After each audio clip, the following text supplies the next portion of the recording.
नमस्कार दोस्तों, आज हम बात करेंगे कॉन्स्टिट्यूशनल अमेंडमेंट की। सवाल ये है कि जब कॉन्स्टिट्यूशन देश का सबसे महत्वपूर्ण लॉ है तो क्या इसे बदला जा सकता है? जवाब है हाँ, लेकिन एक फिक्स्ड कॉन्स्टिट्यूशनल प्रोसेस के थ्रू। इंडिया का कॉन्स्टिट्यूशन एक लिविंग डॉक्यूमेंट है। इसका मतलब है कि समय, सोसाइटी, गवर्नेंस और राइट्स के बदलते हुए नेचर के साथ इसमें जरूरत के हिसाब से चेंजेस किए जा सकते हैं। लेकिन साथ ही एक इक्वली इंपॉर्टेंट प्रिंसिपल भी है, कॉन्स्टिट्यूशन की बेसिक आइडेंटिटी यानी उसका कोर स्ट्रक्चर डिस्ट्रॉय नहीं किया जा सकता। इसी बैलेंस को समझना ही कॉन्स्टिट्यूशनल अमेंडमेंट को समझने की की है। What is a constitutional amendment? सबसे पहले समझते हैं कि अमेंडमेंट होता क्या है।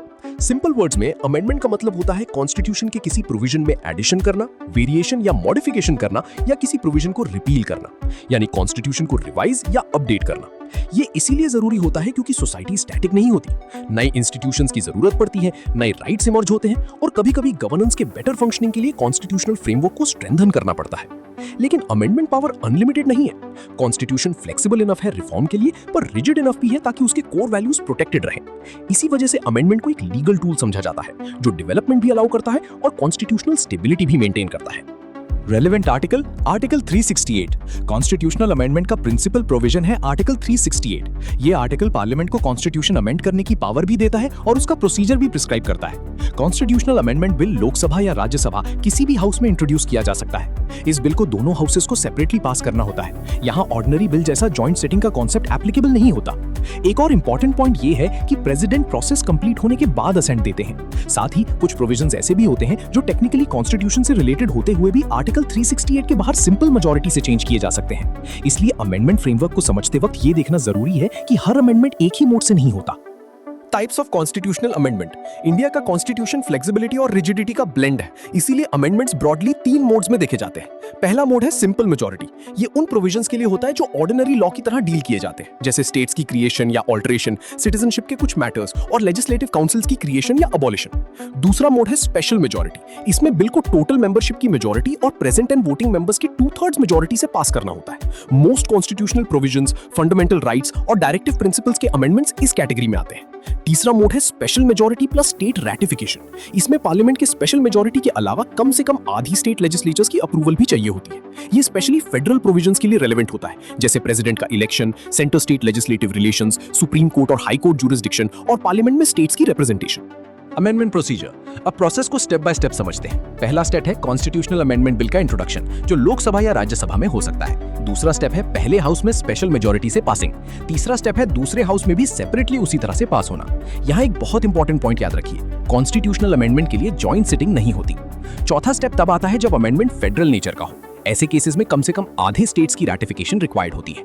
इसके बाद बिल प्रेसिडेंट के पास जाता है और प्रेसिडेंट असेंट देते हैं। असेंट के बाद कॉन्स्टिट्यूशन अमेंडेड माना जाता है, यानी अमेंडमेंट प्रोसेस स्ट्रिक्ट है और इसी स्ट्रिक्टनेस का पर्पस कॉन्स्टिट्यूशनल स्टेबिलिटी को प्रोटेक्ट करना है। Landmark cases. अब देखते हैं जुडिशरी ने अमेंडमेंट पावर को कैसे शेप किया। सबसे पहला इंपॉर्टेंट केस था शंकरी प्रसाद 1951, जहां कोर्ट ने कहा कि पार्लियामेंट फंडामेंटल राइट्स को अमेंड कर सकती है। इसके बाद सज्जन सिंह 1965 ने ब्रॉड अमेंडिंग पावर को रीअफर्म किया। लेकिन 1967 के गोलकनाथ केस में सुप्रीम कोर्ट ने कहा कि फंडामेंटल राइट्स अमेंड नहीं किए जा सकते। यहां से डिबेट और ज्यादा इंटेंस हो गई।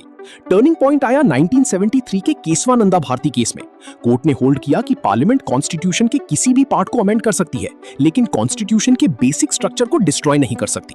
इसके बाद 1980 के मिनर्वा मिल्स केस ने क्लैरिफाई किया कि लिमिटेड अमेंडिंग पावर खुद बेसिक स्ट्रक्चर का पार्ट है। और 2007 के आईआर कोएलो जजमेंट ने कहा कि 9th शेड्यूल में डाले गए लॉज भी जुडिशियल रिव्यू से कंप्लीटली इम्यून नहीं होंगे अगर वो बेसिक स्ट्रक्चर को डैमेज करते हैं। इसलिए अमेंडमेंट जूरिस्प्रूडेंस में केशवानंदा भारती सबसे सेंट्रल जजमेंट माना जाता है।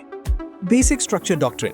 Basic structure doctrine Indian constitutional law का हार्ट है। ये डॉक्ट्रिन कहता है कि पार्लियामेंट कॉन्स्टिट्यूशन अमेंड कर सकती है, लेकिन उसकी एसेंशियल आइडेंटिटी को खत्म नहीं कर सकती। ध्यान देने वाली बात यह है कि बेसिक स्ट्रक्चर किसी एक आर्टिकल में लिस्टेड नहीं है, ये सुप्रीम कोर्ट के जजमेंट्स के थ्रू इवॉल्व हुआ है। इस डॉक्ट्रिन के इंपॉर्टेंट कंपोनेंट्स में supremacy of the constitution, rule of law, judicial review, separation of powers, secularism, federalism, democratic and Republican form of government, free and fair elections और liberty, equality and dignity जैसे values शामिल किए गए हैं। इनका exact content time के साथ judicial interpretation से डेवलप होता रहा है।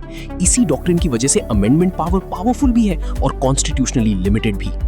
Major amendments and quick recap के रूप में देखते हैं। फर्स्ट अमेंडमेंट 1951 ने स्पीच रिलेटेड रिस्ट्रिक्शंस और लैंड रिफॉर्म सपोर्ट से जुड़ी चेंजेस लाई। 42nd अमेंडमेंट 1976 को अक्सर मिनी कॉन्स्टिट्यूशन कहा जाता है क्योंकि इसने काफी एक्सटेंसिव स्ट्रक्चरल चेंजेस किए। 44th अमेंडमेंट 1978 ने इमरजेंसी के बाद डेमोक्रेटिक सेफगार्ड्स को रिस्टोर किया। 73rd और 74th अमेंडमेंट्स 1992 ने लोकल सेल्फ गवर्नमेंट को कॉन्स्टिट्यूशनल स्टेटस के साथ स्ट्रेंथन किया। आगे चलकर 101st अमेंडमेंट 2016 ने जीएसटी इंट्रोड्यूस किया। 103rd अमेंडमेंट 2019 ने 10% ईडब्ल्यूएस रिजर्वेशन प्रोवाइड किया। 106th अमेंडमेंट 2023 ने विमेंस रिजर्वेशन इन लेजिस्लेचर्स को कॉन्स्टिट्यूशनल बैकिंग दी। तो ओवरऑल टेकअवे ये है कि अमेंडमेंट का मतलब सिर्फ चेंज नहीं बल्कि कंट्रोल्ड कॉन्स्टिट्यूशनल चेंज है। आर्टिकल 368 कोर प्रोसीजर देता है, कोर्ट्स बेसिक स्ट्रक्चर के थ्रू लिमिट्स एनफोर्स करते हैं और कॉन्स्टिट्यूशन बदलते हुए समय के साथ अडैप्ट करता है बिना अपनी आत्मा खोए। अगर एक लाइन में कंक्लूड करना हो तो हम कह सकते हैं इंडिया का कॉन्स्टिट्यूशन अडैप्टेबल जरूर है लेकिन अपनी कोर आइडेंटिटी को प्रिजर्व करते हुए। इसीलिए कॉन्स्टिट्यूशनल अमेंडमेंट एक बैलेंस है, रिफॉर्म भी, रिस्ट्रेंट भी, चेंज भी, कंटिन्यूटी भी।